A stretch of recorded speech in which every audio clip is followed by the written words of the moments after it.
தீபாவளி பண்டிகையை ஒட்டி சொந்த ஊர்களுக்கு செல்லும் மக்களால் கர்நாடக தமிழக எல்லையில் வாகனங்கள் அணிவகுத்து நிற்கின்றன. கூடுதல் மற்றும் கள தகவல்களை செய்தியாளர் ஜெயசுராஜ் வழங்க கேட்கலாம்.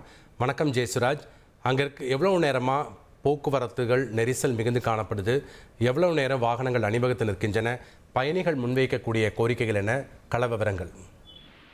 அதாவது தீபாவளி பண்டிகைக்காக தொடர் விடுமுறை விடப்பட்டுள்ளதால் பெங்களூரு, ஓசூர் போன்ற பகுதியில் இருந்து தமிழகத்திற்கு சொந்த ஊர்களுக்கு மக்கள் கார்கள், வாகனங்கள், பேருந்துகள், இருசக்கர வாகனங்கள் ஆகியவற்றில் படையெடுத்து வருகின்றனர். இங்க பாத்தீங்கன்னா கர்நாடக மாநில எல்லையான அத்திப்பள்ளி, ஓசூர் எல்லையான ஜூஜுவாடி, இந்த பகுதிகள் எல்லாம் அதிக அளவு கூட்ட நெரிசலுடன் போக்குவரத்து பாதிப்பு ஏற்பட்டிருக்கிறது. இந்த பகுதியில பாத்தீங்கன்னா ஒரு மேம்பால கட்டுமான பணிகள் ரொம்ப தாமதமாக நடந்து வருவதால் அந்த பகுதியில வாகனங்கள் ஒரு வழி சாலையிலேயே செல்ல வேண்டிய ஒரு கட்டாயம் ஏற்பட்டுள்ளது. இதனால பெரும்பான்மையான அந்த போக்குவரத்துக்கு காரணம் என கூறப்படுகிறது. அதே நேரத்துல கோபசுந்தரம் பகுதியிலும் இதே மாதிரியான ஒரு நிலை ஏற்பட்டுள்ளது. அதனால வாகனங்கள் அணிவகுத்து ஒரு பல கிலோமீட்டர் தூரத்துக்கு அணிவகுத்து நிற்கக்கூடிய ஒரு சூழல் ஏற்பட்டுள்ளது. இதனால பொதுமக்களும் அதில் செல்லக்கூடிய பயணிகள் மற்றும் வாகன ஓட்டிகள் பாதிக்கப்பட்டிருக்கிறார்கள்.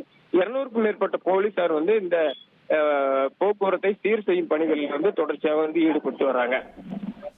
நன்றி ஜெயசுராஜ், உங்களுடைய தகவல்களுக்கு. பெங்களூரு, கிருஷ்ணகிரி மற்றும் ஜூஜுவாடி, ஹோசூர் பேருந்து நிலையம் வரை நெரிசல் மிகுந்து காணப்படுகிறது. அந்த காட்சிகளையும் செய்தியாளர் தந்த தகவல்களையும் நாம் பார்த்தோம்.